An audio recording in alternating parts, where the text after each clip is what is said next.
35 minutos sobre as 10 da noite, temos todavía case unha hora por diante, enchemos a mesa de letras, de xente que escribe, xente que lê, xente que celebra este Día das Letras Galegas e que nos vai axudar a coñecer un pouquiño mellor a figura de Xosé María Díaz Castro, pero tamén a falar da situación actual do panorama da literatura dos libros aquí en Galicia. Está con nos Pilar García Negro, profesora, escritora. Que tal, Pilar? Moi boas noites. Moi boa noite. Outra escritora con nos tamén, Inma López Silva, que ademais é profesora na Escola Superior de Arte Dramático. Que tal? Moi boa noite. Boa noite. Nos acompaña tamén Enrique Monteagudo, secretario da Real Academia de Galicia. Que tal? Moi boa noite. Boa noite. Está con nos tamén Luís González Tosar, escritor, especialista en Díaz Castro, é o coordinador deste libriño para alumear o mundo, o libro que mañá ofrecerá a Voz de Galicia por €1, un precio simbólico co xornal. Que tal? Moi boas noites. Moi boa noite.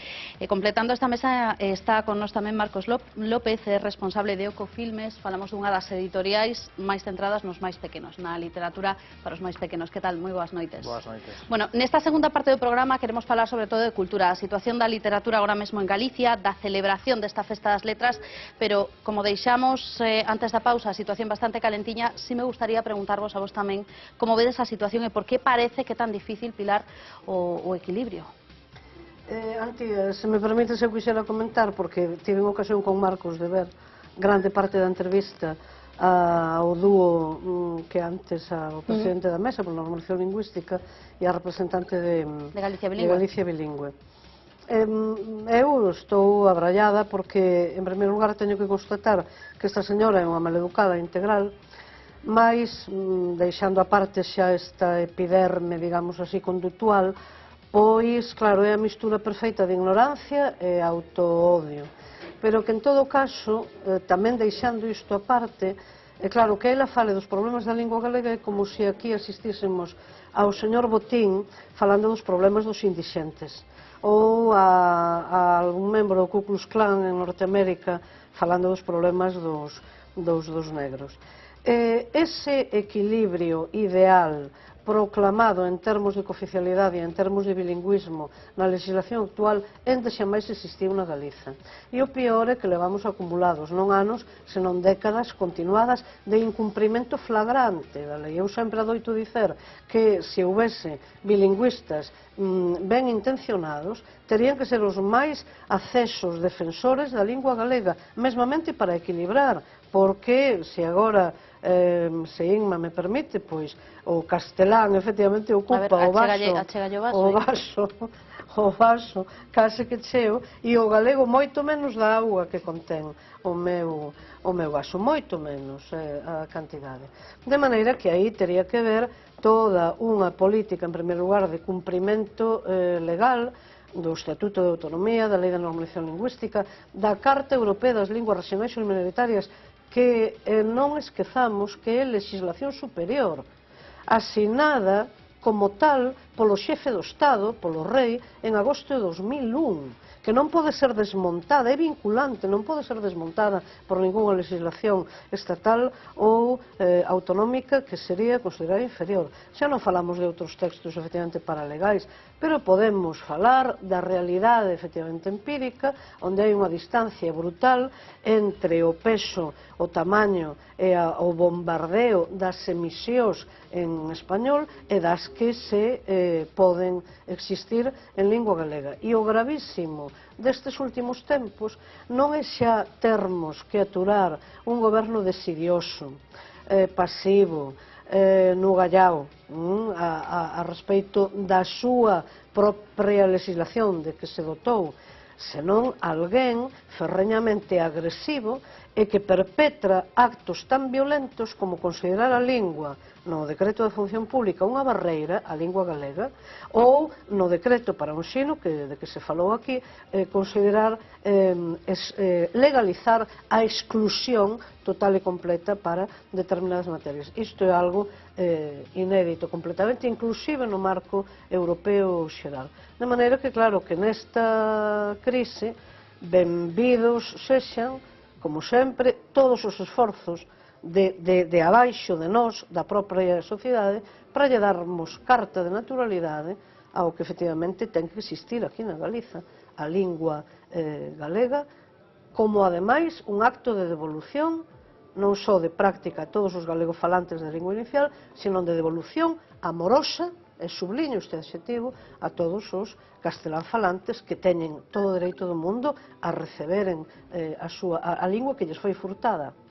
Enrique publicaba na Voz de Galicia hai un ano, no outono pasado, un artigo no que falaba que sería de xustiza acatar o que o tribunal dicía despois dun dos autos sobre este polémico decreto do plurilingüismo. Entre outras cousas, dicías que a polémica, toda esta polémica, naceu artificialmente.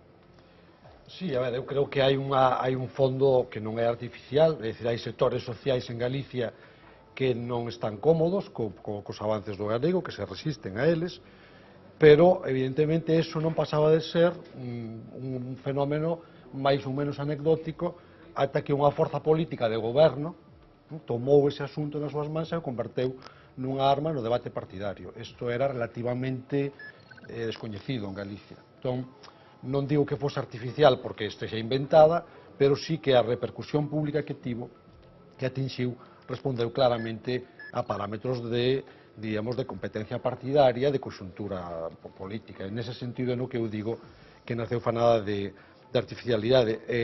Hai sectores da sociedade galega que non queren asumir o bilingüismo, isto é certo, e está escrito.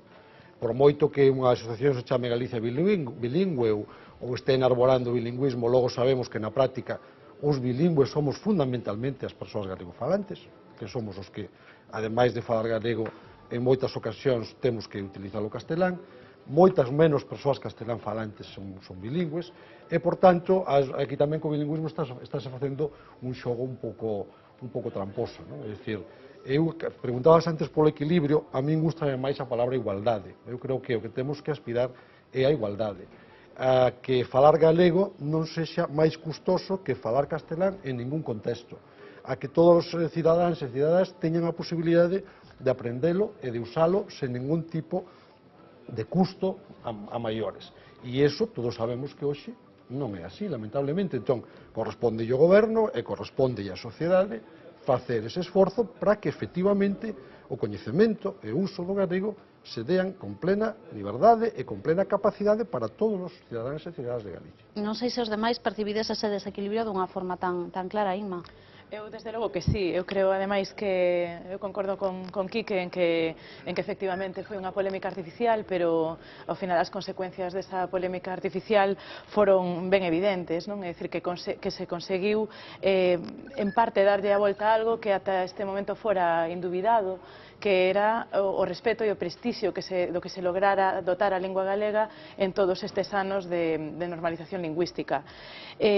Ademais, creo que o discurso é moi perverso, porque parte de dúas falacias que son aparentemente boas, que é a idea da liberdade individual, a idea da igualdade das linguas e do equilibrio das linguas, cando en realidade non é así. A liberdade individual, en realidade, o que está exixindo é o dereito a determinadas persoas a ser monolingües en castelán, sin aceptar ao mellor o dereito contrario, non? O de determinadas persoas a ser monolingües en galego, cando en realidade o que, digamos, os sectores máis progresistas nesta liña o que están defendendo xa é, digamos, a necesidade de entender que Galicia é unha sociedade na que conviven dúas linguas e eses son os vimbios, digamos, cos que temos que traballar. E logo está a cuestión da imposición, non? Que eso sí que é unha falacia terrible. Aquí ninguén impuxo a lingua galega a ninguén, todo o contrario. É dicir, se algunha lingua se impuxo en algún momento foi a lingua castelá, non? Entón, creo que todas estas falacias e toda esta perversión do discurso, ademais, bueno, pues están xerando, creo que o vimos no debate anterior, se están situando nun nivel intelectual e bastante lamentável por unha banda e logo nunha falta de elegancia e de respeto cara a lingua galega que desde logo non se dan do outro lado. A min personalmente dame moita mágoa todo iso, non? Porque creo que estábamos no camiño da posible convivencia e de feito creo que é difícil desfacer esas falacias, pero non é imposible. O que pasa é que, bueno, os poderes públicos teñen que querer facelo e eu non estou tan segura de que agora mesmo pois queiran. Como parte de traballadores tamén do mundo da cultura en Galicia, como escritor tamén, se me gustaría preguntarlle, bueno, tanto a Luís como tamén a Marcos, se percibides tamén esa especie de desprotección. Hai unha desprotección da lingua galega? Por suposto, evidente. En todo caso, distinta, como dicía Inma, con un componente manévolo que non existía na época de resistencia. Os que participamos na época de resistencia, digamos, activa, percibíamos unha violencia, pero é que agora esa violencia está multiplicada, ou seja, os que claudican sempre, os que se sinten inferiores, son os galegofalantes.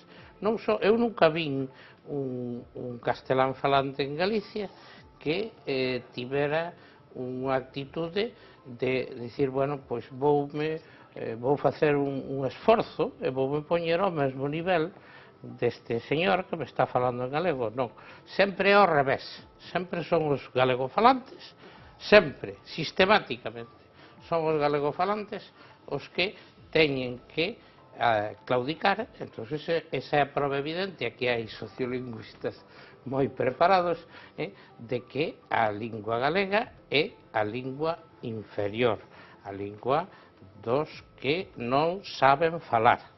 Esa é a realidade, esa é a realidade. Entón, claro, isto só ten unha corrección, non hai outra. Non hai corrección posible se non se alimenta, se nós temos un fillo que é o máis débil, o enfermo, e despois temos outro que ten un corpachón bárbaro e que goza de boa saúde, temos que preocuparnos do débil, non de darlle ainda máis direitos ao que está san. Esa é a miña percepción. E ti como ves?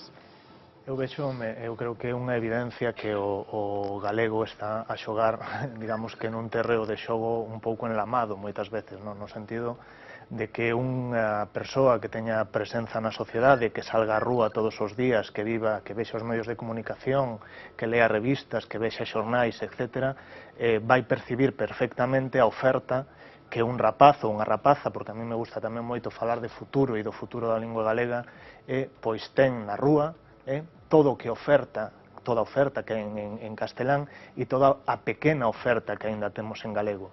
E esa pequena oferta que temos en galego, ademais, aparte de toda a industria cultural que hai, que move ao redor, tamén é unha oferta que ten moito voluntarismo, non? Que debería moitas veces estar moi apoiada, debería tirarse para adiante, porque realmente ten unhas canles de apoio, pero realmente creo que sobra dicir que se as institucións e tamén a sociedade galega non apoia o galego, non sei quen o vai facer. Entonces necesitamos normalizar a nosa lingua no noso ámbito e ademais unha lingua que eu creo que é unha lingua de futuro por unha cuestión fundamental, que creo que é outro dos temas que quizás non se fixo ben, que agora hai unha iniciativa, a Paz Andrade, que creo que pode, bueno, pois facer algunha cousiña, pero que deberíamos ir moito máis alón, no? Que é o tema do noso trenco lingüístico natural, que tamén ofrece unhas posibilidades de sair ao mundo e de ensinarlle ao mundo que somos na nosa lingua que outras linguas non teñen esa oportunidade. Entón eu creo que temos futuro no galego, pero neste momento as desigualdades son perceptibles para todo o mundo que as queira ver, claro. O problema tamén, de seguido nos metemos noutras cousas, pero sí quería preguntar tamén, o problema tamén é por que temos estas cifras que nos din que mentres no País Vasco ou en Cataluña as cifras de falantes nas outras linguas oficiais crece, aquí no 92 falaban sempre en galego o 39% da poboación e no 2008 o 30%. Por que cae? Que se está facendo mal? Sí, permitinme traer unha primicia non editorial exactamente, senón unha primicia hemerográfica neste caso. A directora desta casa sempre gosta, Fernanda Tabarés, sempre gosta de dar a valer os achados ou os textos, os documentos que existiron con anterioridade a nós. Agora mesmo, hai uns minutos, foi cando me decatei de que este pequeno folleto, porque tiñamos moi pouco diñeiro, entón había que facer a letra apretada. Ten 25 anos. Modelo de normalización lingüística para o ensino. A min mesma cadroume intervir na súa presentación no Parlamento Galego en 1889, ao que era daquela conselleiro de Educación, unha vintena de entidades, desde o Departamento de Filoloxía Galega da Universidade de Santiago, que era daquela única, até o Bloque Nacionalista Galego, a Federación de APAS de Ferrolterra, a Federación de Asociacións Culturais, o Instituto da Lingua Galega, a Mesa pola Normalización Lingüística, varias organizacións sindicais, é dicir, un amplo abano de acordo social, profesional tamén e profesoral. Modelo, efectivamente, de normalización lingüística para o ensino. Non tiña nada de extremista, nada de apurado. Establecía toda unha serie de pautas con toda a gradualidade e con toda a contemplación de aspectos como, por exemplo, excluir profesoras e profesores prontos á xubilación e demais. Pero claro, establecía unha pauta moi clara de galeguización real que se acompasase co que era xa daquela a asignaturización da lingua galega. A asignaturización da lingua galega ficou absolutamente en dique seco. Non valeu en absoluto para repoñer visiblemente novos falantes do galego. Ten todo sentido a materia de lingua e de literatura galega na compaña de un uso desa mesma lingua galega, como aquí se propuña, como lingua vehicular, sempre con obxectivos, insisto, moi graduais, con algo que a Lei de Normalización Lingüística lamentablemente ignora, que son ou que é a necesaria avaliación, a temporalización de obxectivos, as tácticas que se poñen en práctica, se non dan resultado, cumprirá efectivamente mudalas. Entón, a onde quero chegar para responder a túa pregunta? Nada disto existiu en 3 décadas longas xa de institucionalización autonómica galega. Por eso foi preciso cambialo, ou por eso decidiu o bipartito cambialo na súa etapa? Claro, é que vamos ver, é que o decreto do bipartito, aquel decreto, non era para nada ex novo, era plenamente encaixável dentro do Plano Xeral de Normalización Lingüística aprobado por unanimidade no Parlamento Galego, aínda co señor Fragueiro Ibarne de presidente, o 21 de setembro de 2004. E ese plano de xeral tivo baixo, e teño que nomealo así, non ten nada a ver coa miña ideoloxía e coas miñas filas. O señor González Moreiras, daquela director de Política Lingüística, tivo unha boa vontade, efectivamente, a hora de convocar a base profesional, sindical, asociativa, técnica, científica, real, existente no país. Por tanto, ese decreto famoso do bipartito, non nato, e que foi despois abatido polo goberno do Partido Popular posterior, nace dese plano, como nace tamén de anteriores iniciativas que teñen, por exemplo, neste documento que eu agora aquí exhibo, teñen tamén a súa base, e noutras, inclusive anteriores. Entón, claro, moi rapidamente moi rápido, que temos que cambiar de tema. Moi rápido. En non habendo accións positivas, verbo da implantación gradual, medida e afectuosa no ensino en concreto da lingua galega, obviamente o que hai é un retroceso brutal. Por que? Porque toda a carga de imposición do outro elemento do binomio, que é o español, a lingua oficial do Estado, non cesa en toda a súa contundencia. Claro, e entón é lógico, entón aí non hai equilibrio de ningún tipo, entón de aí as descomunais cifras de descenso de galegofalantes iniciais. Claro, efectivamente, os propios, toda a propia alienación leva a que, dito vulgarmente en español, tonto el último. Non, a mí non me... Eu quero ser como todos os demais. Pilar, teño que frenarte, que senón non avanzamos no tema, e xa que falábamos de escola, queremos falar dunha escola, dunha en concreto, que nos levou esta semana a Guitiriz, porque nestes días nos que se está a celebrar a figura de Díaz Castro, pensamos que nada mellor que mudarnos a súa vila natal para coñecer como se celebra ali o Día das Letras Galegas. Neste instituto, o Día das Letras Galegas non pasa desapercibido. Nada máis entrar unha frase do poeta homenaxeado Danos a Benvida. Nesta frase dixo a beleza firoume para sempre, referíase a Galiza. El referíase cando marchou de Galiza, pois que a beleza firoume para sempre. Unha exposición de fotos realizada polos rapaces encabeza a entrada ao centro. O lugares que se inspiraba, que visitaba e utilizaba nos seus poemas. E isto é só o comezo, porque a semana estivo chea de cousas. Estreso moitísimo, non damos feito, verdad? Pero o mércores a lección non estaba nas aulas, senón na praza. Guitarra, frauta, xilófono, aquí cada quen ten a súa función. Pues vamos tocar uns poemas musicados pola nosa profesora de música do poeta Díaz Castro. Vamos cantar víspera. Afinas ben, entón? No. Nunca cantei ben. E a ti afinas? No. Tampouco, pero quen afina entón aquí dos que ides cantar? Profesora. Uns intentaban afinar, mentres outros recitaban. Homes cheos de sombra. Homes a contraluz. E a pesar de todo, entre o público aínda había alguén que non sabía moito do que se estaba a falar. Que vive dos billares. Bueno, que era dos billares. No Vilariño. Te están chivando por aí todo, Pero a maioría dos alumnos ían coa lección aprendida. Antes non sabíamos casi nada, só que vivía en Guitiriz e pouco máis, pero que agora casi sabemos toda a súa biografía. Eles aprenden sobre unha persoa que moitos pais coñecían ben. Díaz Castro pasou os seus últimos anos en Guitiriz. Andaba sempre por aí moitas veces co irmão, e nada, pasaba as tardes aí no Gaibor, no bar Gaibor. Un home moi sencillo, un home moi inteligente, moi aberto. Eu coñecín cando era unha nena, gustábame moito escribir, e entón compartín moitos momentos con el. Agora Galicia inteira rende homenaxe a un dos seus poetas máis importantes.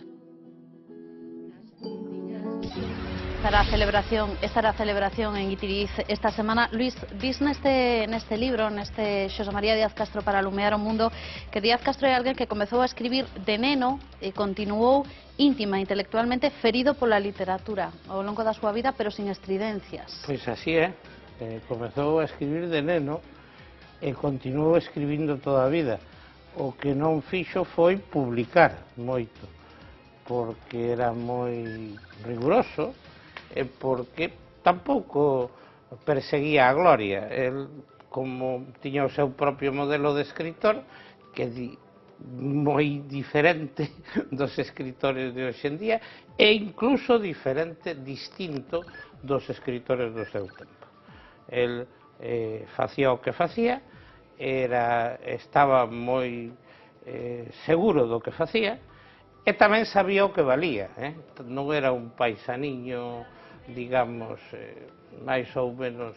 Que non lle dera importancia a súa obra. Efectivamente, el sabía o que valía, porque era un intelectual cunha formación moi importante.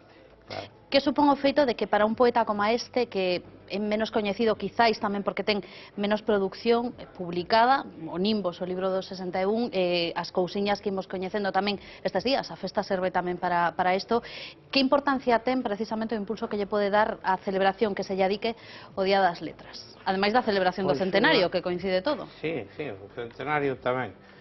Pero vamos, imos ver, algo do que enlaza perfectamente co que acabamos de estar debatendo. A lingua, el é fiel á súa lingua. El non, aínda que escribe en castelán, porque tócalle un período de tempo no que todo o mundo escribe en castelán. Otero Pedrallo, Álvaro Cunqueiro, etcétera, todos, o propio Aquilino Iglesia Alvariño, que é o seu, digamos, o seu mentor literario. Entonces esa é unha praxe que foi obrigatoria por a circunstancia política que lle toca aos escritores galegos.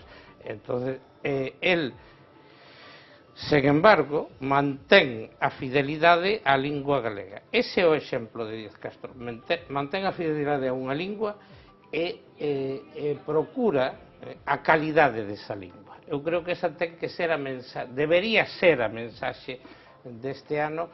Desgraciadamente non está sendo moito, pero máis que ir a cuestións pouco importantes, de que si autor dun só libro, que si estaba afastado, de si non se entera de nada, que si votou 35 anos en Madrid. O que hai é que analizar a súa obra, que é fundamental, que xa estaba nas páxinas da literatura galega, e a partir diso, pois, poñela como exemplo de normalización e de de lingua elevada, que boa falta nos fai. Enrique, teño que preguntar, como secretario da Real Academia Galega, precisamente por ese papel divulgador que ten tamén a celebración da festa. Logo vos preguntarei tamén tanto a Marcos como a Inma por esta cuestión. Porque o feito que podemos, a través dos nomes que foron homenaxeados nestes últimos anos, ir achegando, sobre todo, quizáis os máis pequenos. As escolas están moi activas, os institutos tamén nestas semanas previas, na semana previa ao Día das Letras, pero é preciso facer un maior traballo para que non sexan só os nenos, non sexa só no ámbito educativo onde se celebre con tanta forza o Día das Letras? Bueno, a verdade é que é unha celebración moi popular. É unha celebración que a nós nos parece case, diríamos, natural, porque estamos afeitos, porque levamos xa anos con ela, pero en outros países quedan un pouco abraiados cando saben que en Galicia é moi original, é moi da nosa cultura, do noso país, esta celebración.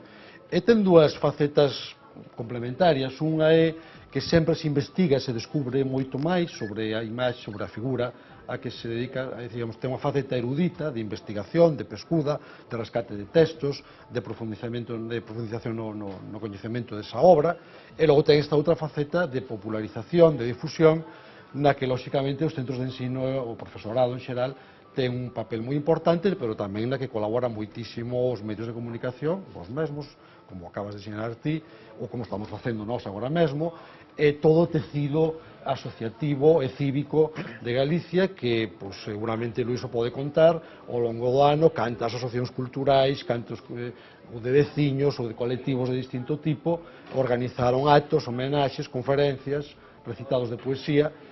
Entón, bueno, o trasfondo de todo isto, tamén, como se sinalou agora, é a cuestión da reivindicación da lingua. A reivindicación da lingua como expresión xenuína da nosa identidade e como unha lingua necesitada deste esforzo social de recuperación. Eu creo que con eses vídeos a Festa das Letras é central, realmente, é un fenómeno central da nosa cultura. Vos a percibides tamén así, Inma? Eu, sí e non, é dicir, creo que efectivamente todo iso é certo, pero tamén creo que ás veces a celebración das letras galegas está vinculada con un ámbito excesivamente sacralizante e un ámbito que moitas veces queda demasiado ao dispor do tipo de escritor ou escritora, bueno, escritor en xeral, porque escritoras hai poucas, menos escritoras que se dedicaron ao Día das Letras Galegas, por sorte que están vivas, imagino.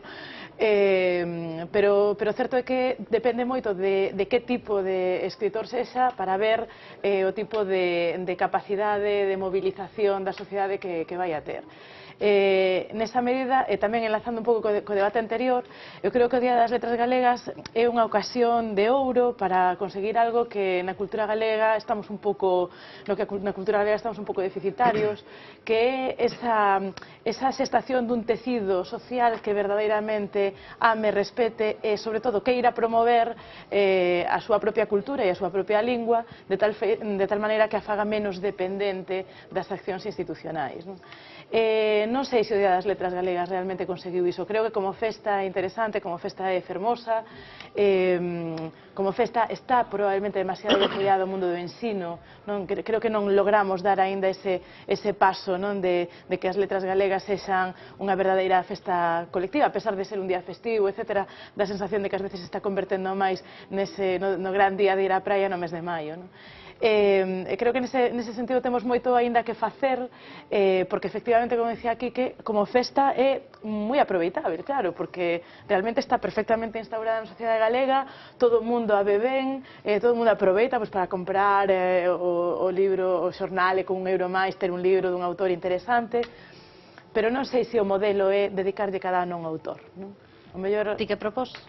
Eu propoñería un modelo moito máis amplo. É dicir, non sei se máis temático, non sei se máis social, máis lingüístico, o que sexa, pero dedicarlo cada ano a un autor, aparte desta cousa dos 10 anos morto, que forma parte da nosa cultura tan sacralizante da morte. E aprendese no colexio, isto tamén é algo que se aprende no colexio cando... Eu aprendi no colexio, evidentemente.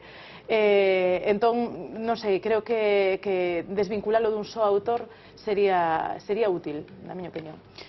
Marcos. Si, eu coincido basicamente co que se acaba de dicir. Por un lado, evidentemente, unha data que serve para reivindicar unha figura, para profundizar na súa obra, para popularizar a súa obra.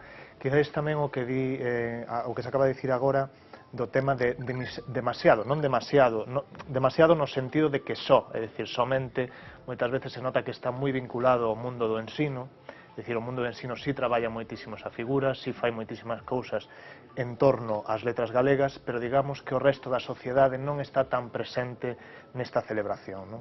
Eu creo que estamos ante unha festa da lingua, pero tamén ante un día que expresa, tamén baixo o meu punto de vista a veces, que é unha situación que aínda non está moi normalizada o tema do galego. Nos aquí facemos un montón de celebracións, miramos moitísimas cousas no Día das Letras Galegas, pero a veces pasou o día, pasou a romaría, no sentido da atención dos medios de comunicación, en seguir traballando por popularizar a cultura, en seguir traballando por popularizar a lingua, en darlle máis presenza nos medios de comunicación. O gallá nese sentido houberan moitos máis días das letras galegas que non? Pero, bueno, creo que evidentemente está servindo para moitas cousas, pero creo que debería de estenderse máis á sociedade e non quedar tan reducido ao mundo do ensino. Pilar quería dicir algo. Nesta mesma liña, si, vou divulgar agora unha afirmación, unha definición da escritora magnífica, viva entre nós, claro, Pilar Pallarés, cando fala do complexo de embaixada, isto é, de dotármonos de un día ampliado, é certo, a un mes, mais que ten marcada xa na homenaxe a un escritor ou unha escritora a data de caducidade. Entón, hai unha ponte entre o tema que tratamos anteriormente e esta, que todos os especialistas, como aquí presente, ou como Alfonso Blanco Torrado, o grande amigo e valedor de Xosé María de Castro, ou Armando Requeixo, en fin, ou Xulio Cid, e calquera dos que teñen escrito sobre el, subliñan a propósito de Díaz Castro. El está claro que na derradeira década da súa vida vive un feliz retorno ao que foi ese cerramento do círculo, a súa infancia, o seu mundo máis íntimo e ao mesmo tempo máis social, máis vivencial, máis empírico. O pasaporte, digamos, ou a travesía que ele realiza é a través da lingua. A literatura é o seu talismán, vai ser o seu elemento de salvación tamén, todo isto por confesión del mesmo. Ora, preguntémonos, aparte de todo ese mundo vivencial, social, inicial en galego, na súa aldea, por que el ten o impulso de escrever en galego? Porque ten un paradigma, ten un modelo. Hai unha literatura galega xa, e hai un aquilino. Entón, enlazo un tema con outro. Que modelos, que paradigmas ou que estímulos de emulación temos nos demais campos da vida? Escasísimos. Entón, claro, aí a lingua necesita sempre unha devolución. Necesita sempre modelos que nos impulsen no sentido seguidista, no sentido imitativo. E isto tanto vale para a infancia, tanto vale para o ensino, como vale para o mundo da administración, como vale para as consultas médicas, como vale efectivamente para a Igrexa Católica, e en todos estes lugares hai minorías practicantes do galego, pero falta despois o amparo institucional. Pero se poñemos ese modelo na escola e se utilizamos a celebración do Día das Letras Galegas, dar a coñecer a autores que quizáis, se saímos hoxe á rúa e preguntamos por Díaz Castro, como dicía esta pequena na reportaxe, antes non sabía nada e agora sabe case toda a súa vida, pois probablemente haxa moita xente que lle pase isto e outra que nin sequera se fixase demasiado no nome de Díaz Castro nestes días. A pregunta é, máis alo destes modelos que fixamos na escola, como os fixamos no resto da sociedade, o que dicían Marcos e Inma? Claro, pero Antía, é que a literatura é unha illa monolingüe, a literatura galega, afortunadamente, é unha illa monolingüe e de altísima calidade, ademais, nun océano ou nun mar enorme, onde todos son problemas para a adquisición, para o mantemento e para a práctica da lingua galega. E entón, claro, no ensino, polo que efectivamente preguntas, en primeiro lugar, tiña que haber no ensino obrigatorio e post-obrigatorio, por tanto, eso, bacharelato, algo chamado literatura galega. Non existe. non existe, chegannos hoxe as facultades de filoloxía, estudantes aos que debera de suporse uns mínimos coñecementos de literatura galega que non nos teñen absoluto, está absolutamente desaparecida, missing completamente a literatura galega, metida na lingua, na materia de lingua, para mal de ambas. Non para ben de ambas, senón para mal de ambas. Enrique. Bueno, eu creo que é un debate moi interesante, un pouco distinto, que é a progresiva minorización ou desaparición das humanidades e das letras de todo o sistema educativo, e que os profesores universitarios de filoloxía somos perfectamente conscientes dos devastadores efectos que está tendo sobre o estudantado. Que o de lingua e literatura se estende tamén aos outros idiomas, como tal, quero dicir, a unificación. Sí, pero os outros idiomas teñen desde o Real Madrid. Claro, por suposto que sí. Eu, de todas maneiras, até os United States of America. O que ia dicir un pouco o fío das intervencións anteriores, e particularmente de Dima, eu creo que non lle podemos pedir máis ao Día das Letras Galegas do que o día pode dar de sí. É dicir, o que temos que abandonar é a idea de que todos os temas relacionados coa lingua xiran alrededor do Día das Letras Galegas. Hai moitas máis cousas que teñen que ver coa lingua do país. Déxame que te interrompa un momento, que estaba pensando, porque estes días nos pasou na radio, nas distintas enquisas que fixemos, a xente dicía, debería ser un pouco como San Jordi, non debería ser festivo, debería ser un día no que a xente este na rúa. Estaba pensando, quizáis a idea é que o estamos asimilando pois a un San Jordi, a un premio Cervantes, e non é o mesmo. En pensar, por exemplo, en autores vivos, non é un premio, é outra cousa. Eu, sinceramente, vexo desde a academia como aparecen moitísimas propostas, e hai moitos debates sobre se é festivo, sobre se debe cambiar o carácter e tal. Neste sentido, permitideme, eu son conservador. Eu creo que se temos unha cousa que funciona e que está consolidada, é unha tradición aceptada e enraizada no país, deixémola estar. O que mellor non podemos facer é pedirlle máis do que pode dar. É un día de celebración da literatura galega. E aí non se esgota todo o que temos que falar sobre o galego. E o que temos que buscar é diversificar os obxectivos referentes á lingua. Pois podemos dicir que un ano se dedica, pois que sexa o ano dos medios en galego, pois moi ben, e outro ano sexa o ano da xustiza en galego, pois perfecto, pero eso é distinto do Día das Letras Galegas. É que nós temos que descentralizar alrededor do Día das Letras Galegas todo o que se refire á lingua galega, porque a lingua galega é un fenómeno social moi diverso que necesita de moitos apoios, necesita de moitas accións en moitos campos. Entón, busquemos a maneira de darlle espazo social a iso, pero non a custa do Día das Letras Galegas, que xa é algo que está... Mais que o problema do 17 de maio sería do 18 de maio ao 16 de maio do ano seguinte, non? Claro. No, eu estou de acordo contigo, Quique, pero tamén o vexo de outra forma. É certo que o Día das Letras Galegas non se pode pedir máis do que dá, pero que tamén é certo que o Día das Letras Galegas semella ser moito máis do que... Entón, desde ese punto de vista, ao mellor é moito máis aproveitable do que parece.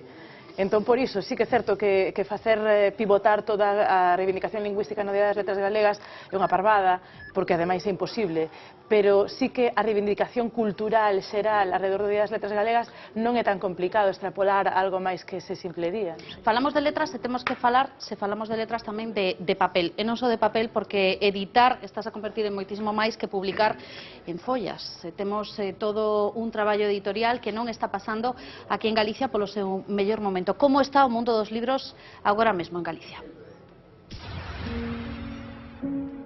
O libro en galego pasa polo seu peor momento.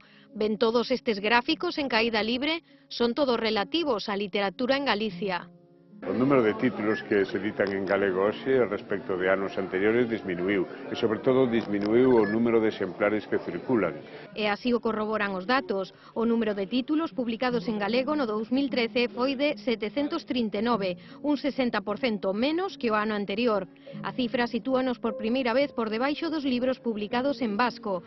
Para que se fagan unha idea, en catalán o número supera os 5.500. Si hai unha especie que se extingue, normalmente hai políticas para que eso que se está a extinguir se conserve.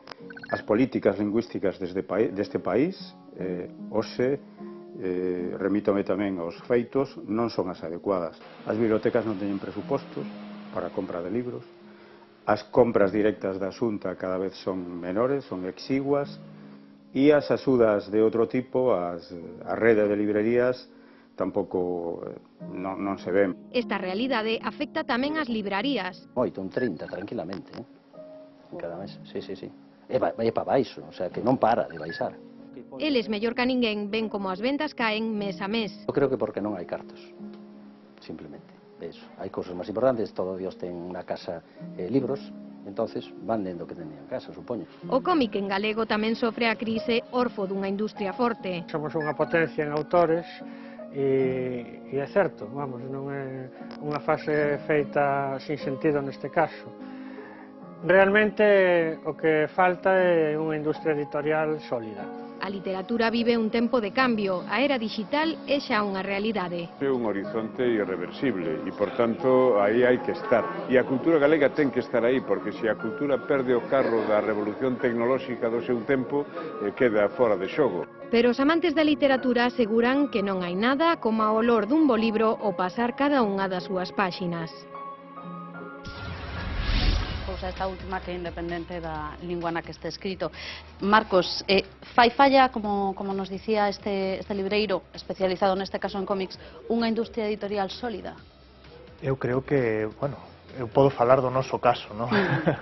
Eu creo podemos que decir, isto teño que preguntar, podemos decir que Galicia de algún xeito é unha potencia, neste caso sí editorial, na parte dos máis pequenos, na parte infantil? Sen dúbida, sí. Galicia é unha potencia na literatura infantil, en particular no álbum ilustrado é unha potencia a nivel internacional, eso vémolo continuamente, e además é unha potencia que non só traballa con autores galegos, que por suposto traballa con autores galegos, sino que traballa con autores de todo o mundo editando en galego. É dicir, nos traballamos con autores e ilustradores de todo o mundo que teñen a creación que se fai aquí, en este caso os produtos de Oco, como un referente a nivel internacional. Por lo tanto, si existe unha labor editorial boa neste país a nivel de literatura infantil, que, bueno, eu é do que máis coñezo, non? Pero, evidentemente, neste momento existen dificultades, lóxicamente, como existen en moitos outros sectores para a hora de comercializar esos produtos, etc. Temos varias cousas que poderíamos falar, unha delas, por suposto, é, bueno, xustamente no que estamos falando hoxe, é o tema da lingua, pero tamén outras moitas cousas da que se podían falar é o libro digital, as novas tecnoloxías, a crise tamén das propias librerías, as compras institucionais, etc. Son varias cousas que deberíamos tratar cando falamos no descenso das vendas. De todos os xeitos, creo que hai unha cuestión fundamental que tamén se debe tocar, que é a calidade do que se edita en galego. É dicir, temos calidade, pero tamén non por estar editado en galego todo é de calidade. É dicir, hai cousas que saen mellor, hai cousas que saen peor, porque a calidade ao final tamén conta, non? Os lectores e as lectoras que temos nas casas e calquera consumidor dun produto cultural ou doutro produto calquera, sexa na lingua que sexa, busca calidade, busca que o que lle conten sexa interesante e busca que o que quere atopar nos andeis das librerías pois lle resulte atractivo. Desde ese punto de vista, pois, lóxicamente, temos que pular sempre pola calidade máxima dos nosos produtos e tamén desde o noso punto de vista, sobre todo dirixido ao público infantil e juvenil, é tamén a búsqueda da identificación coas linguaxes actuais. É dicir, que un neno ou unha nena galego de calquera vila ou cidade do país se sinta identificado co que lle están contando. Podemos falar de sentimentos universais, que son igual aquí que na India, e podemos falar de cousas específicas tamén de calquera outro tipo de cousa, pero nunha linguaxe que os nenos e nenas de hoxe en día entendan.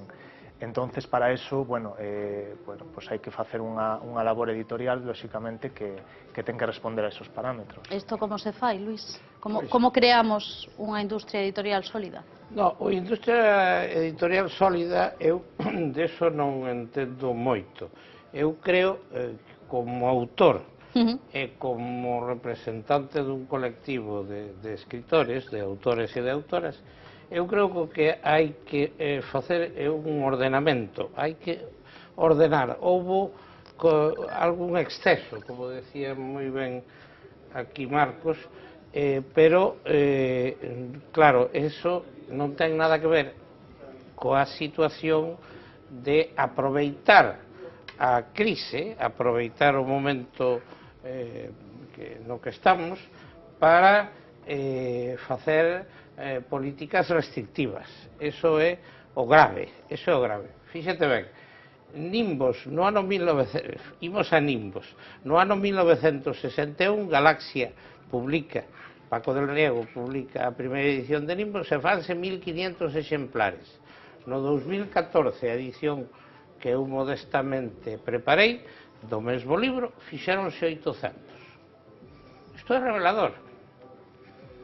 Galaxia daquela tiña 500 suscriptores comprometidos coa lingua deste país e coa literatura deste país que adquirían todo o que publicaba a editorial. Eran suscriptores totais a revista Grial e todos os títulos que publicaba a editorial. Neste momento haberá media dúcia diles, se é que os hai. Por lo tanto, iso é o que hai que ordenar. Hai que aunar vontades, hai que tratar de falar as cousas e reordenar este panorama, porque senón estamos abocados a cada vez ir a peor. Hai algunha anécdota simbólica, sí.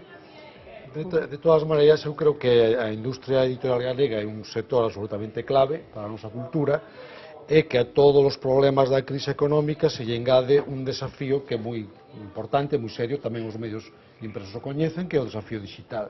Entón, neste momento en que estas empresas teñen que afrontar unha reconversión para afrontar o negocio digital, que é un negocio moi difícil, e a produción digital, é cando os poderes públicos teñen que apoiar dunha maneira máis decidida a este sector da nosa industria cultural. E o que está acontecendo é o contrario. E non só, polo que eu sei, afecta aos títulos literarios, que son moi importantes, é que as compras, por exemplo, para a distribución en librerías están caendo, as librerías públicas e dos centros de ensino están recibindo cada vez menos libros, isto é gravísimo de cara ao futuro, e a Xunta casi só se limita a comprar obra literaria, é dicir, que a produción editorial en galego non literaria está neste momento prácticamente desprovista de calquera apoio institucional. Entón, bueno, a situación realmente é moi seria. Falabades dese desafío na parte digital, isto é algo que despois lle preguntarei a Inma, porque ten unha parte en papel e digital coa súa última obra, pero precisamente hoxe se cumplía tamén un fito polo que estábamos esperando, que o dominio, o .gal, do que tanto tempo levamos falando, que é un xeito tamén de lanzar o galego ás redes. Cun clic, Alberto Núñez Feijóo facía esta mañá realidade un proxecto que se iniciaba no ano 2006. Galicia conta dende xa cun dominio propio en Internet. Damos unha nova proxección a unha lingua e a unha cultura milenarias. Un logro fundamental para facer visible a nosa identidade e pro futuro da nosa lingua e da nosa cultura. Un logro froito da tenacidade da Asociación .gal, que leva 8 anos traballando para que Galicia teña un espazo propio na rede. Agora é un pouco como un parto e agora temos que educar o neno. É unha satisfacción personal moi grande. Ten en conta de que outra Asociación .gal é unha entidade sin ánimo de lucro e sempre o foi. Pero por que é importante que Galicia conte cun dominio propio? Un .gal vai axudar a cohesionar a comunidade galega dentro dun espacio tan importante como Internet hoxe en día. Vai axudar a visibilizar a comunidade galega, os seus produtos, a súa cultura. Favorecerá tamén a aparición de ferramentas na nosa lingua, un mellor posicionamento dos contidos en galego na rede e axudará a que Galicia teña máis peso na comunidade virtual. Propósitos que tamén moven a Carlos, responsable da conta Twitter en galego, na coñecida rede social. Con máis de 23.000 seguidores foi quen de mobilizar os usuarios galegos desta plataforma para lograr introducir a nosa lingua en Twitter. Que o galego sexa parte dese torre de Babel de linguas que ten Twitter como posibilidade é unha categoría máis, non? E deste xeito, os tweets convertéronse en chíos. Cando se abriu o centro de traducción, a xente quedouse con esa palabra que empezou a traducir a palabra tweet por chío. Foi así, despois foi cando moita xente tamén decía que non lle gustaba, ao final decidiuse por chío e quedou. Iso si non esconde que lle houbera gustado ter máis apoios institucionais. Pois actores, actrices, deportistas, escritores, eses tamén se empezaron a comprometer, e outras personaxes públicos, non? Pero dende outras institucións non houve apoios. Iniciativas que tenden as pontes polas que o idioma avanza cara ao futuro. Pois temos ese .gal, Inma, cohesionar, visibilizar e conseguir ferramentas en galego. Porque é importante ter non só este dominio, senón tamén pois ese Twitter en galego, ou ter, por exemplo, no teu caso, dicía a túa última obra, Maternosofía, editas en papel, pero tamén ten a súa versión digital. Ben, eu creo que por unha cousa que dicía Víctor Freixanes na reportaxe anterior, que é totalmente certa, que estamos ante un cambio de modelo e temos que atendelo. É dicir, non é só que o punto GAL sexa unha necesidade, é que o punto GAL vai ser Galicia na rede. Hoxe por hoxe vivimos nun mundo no que hai un mundo real e un mundo virtual. Isto parece Platón, pero en realidade é o mundo, é a realidade. E por iso todas as ferramentas que poidan trasladar a realidade galega á rede serán ferramentas que visibilicen que isto existe e en definitiva que garantan a posibilidade de futuro disto, porque eu creo que as persoas que traballades en medios de comunicación sabedes mellor que ninguén, non imos existir se non estamos en internet. É dicir, querer negarse, é moi bonito o dolor dos libros, non? Todos o amamos, pero querer negarse a que ao mellor algún día pois os libros digitais acaban estando perfumados, pois sería... Que pasemos co dedo e teñamos tamén ese sonido. Claro. Todo é posible, ademais, a través da tecnoloxía, non? Entón, eu creo que desde ese punto de vista hai que dar ese salto, e por iso con esta obra que nos parecía, ademais, moi axeitada, porque unha cousa que permite o mundo digital e que permite internet, que non estaba tan claro, digamos, co ámbito do libro tradicional, é o contacto cos lectores, coas lectoras, a posibilidade de interactuar, e incluso que o que estou facendo eu agora con Materno Sofía, a posibilidade de seguir construindo a obra a través dese contacto, non? Que é unha experiencia apaixonante e que dá lugar a un tipo de concepción da literatura diferente. E ademais moi gratificante, claro. Sí, Pilar, estamos na segunda década do século XXI. A reivindicación, a reclamación de un dominio propio galego arrinca dos primeiros anos da década, anterior, dos primeiros anos do século. A mesa pola normalización lingüística. Se as autoridades políticas fosen así un chisco memoriosas, terían que lembralo. A anécdota que me quería referir é sumamente ilustrativa, porque non a fago filla de unha distracción ou de un lapsus así momentáneo. Eu onte ouvín atentamente a entrevista, estaba así presente entre os entrevistadores, que se lle fixo o presidente da Xunta de Galicia. Queres que vexamos? Queres que vexamos? A ver se os compañeros poden recuperar ese momento xa no final da entrevista co presidente da Xunta, que isto motivou tamén unha resposta por parte do Bloque Nacionalista Galego. Imos recuperar esa parte final. Era unha pregunta do noso compañeiro Lois Balado, Alberto Núñez Feijóo. E xa para rematar, cal é a súa, xa que o sábado é o Día das Letras, cal é a súa obra predilecta en galego? A súa? Obra predilecta da literatura galega. Evidentemente, as obras de Rosalía Castro son, digamos, o noso Quixote desde o punto de vista do noso idioma. Cal é a preferida? Poemas galegos, pode ser. Non sabemos se foi un lapsus ou non. Hoxe Ana Miranda, a candidata do Bloque Nacionalista Galego, as listas das europeas das eleccións do próximo domingo, presentáballe un libro, mandáballe un agasallo para que se centre, dicía. Pois pareceme inaudito que o presidente da Xunta, que se di tan listo, non? E que non saiba pois cal é o título da obra principal da nosa poeta máis grande, de Rosalía de Castro. Por iso decidín enviarlle un agasallo para que saiba cal é o título, Cantares Gallegos, e eu creo que este é un síntoma do pouco aprezo que ten pola nosa lingua e tamén pola nosa literatura galega. A ver, Pilar, é unha anécdota, temos medio segundo, pero é unha anécdota, é representativo ou pode ser un simple lapsus? Non, eu coido que non é un lapsus, que non é efectivamente así unha distracción, senón que é reveladora dun desprezo no sentido matemático do termo. Quero dicir, estes son os decimais que non valen para nada. O grosso é a miña, estou falando agora como se fose el, carreira de subordinación, de obediencia aos designios estatais, españois e europeus. E, por tanto, aí Galiza... Tanto se pode sacar desa resposta? Non, en xeral de todo o conxunto, en globo, como diría don Carlos Arniches, en globo, a actuación en globo do señor Núñez Feixóo, que os elementos do Partido Popular, sempre que eu digo Núñez Feixóo, dalles un ataque de nervos e din que os apelidos que non se poden modificar, pero hai unha evidencia lingüística. Galego Feixóo, español alubia, habichuela ou frijol, hai varias modalidades, e entón iso é así, unha evidencia lingüística. Pero, en fin, ao que vou. Que nos vamos.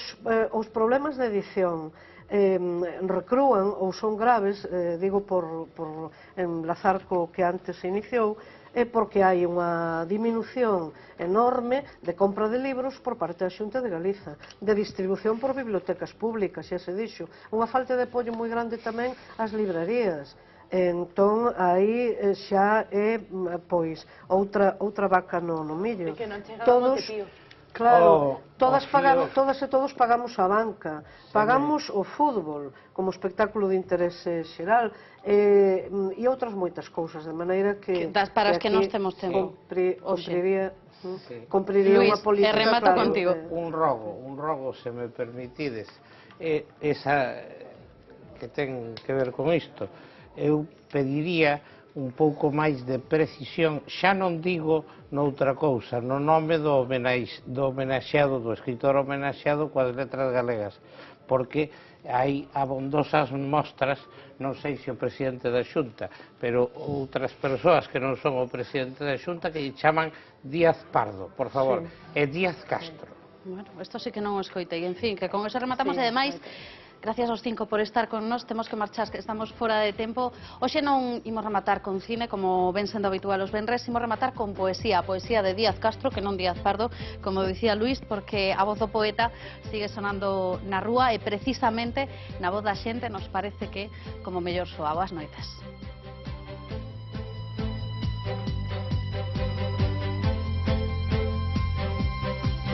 Chorar, mentras o barco rompe contra o solpor na noite. A túa pipa non verán, meus ollos fomegar máis. Nin o teu riso para sempre inmenso, abrente na mar. Lume che din, cinza me queda, cinza, capitán. Soia a xirea do teu barco toda a eternidade. Fume nos ollos, area fría nas miñas maus. En boca que perdín, a longa pipa fumando a miña vida, capitán. Chorar, como sempre, choraron as mulleres. Hai capitán con barcos ou sen eles.